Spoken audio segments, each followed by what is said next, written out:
unapata watu wamekula mzuri sapa. Daddy anaombea watoto wake ama mama anaombea watoto wake.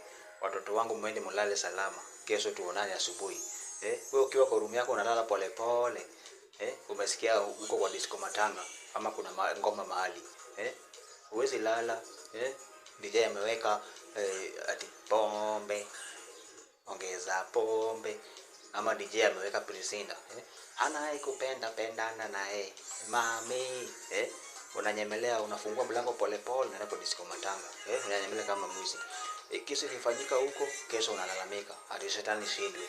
Ishinde kitu gani? Mzazi aliomba mzuri mwende mulale, wewe ndio unasikia pombe, weka pombe.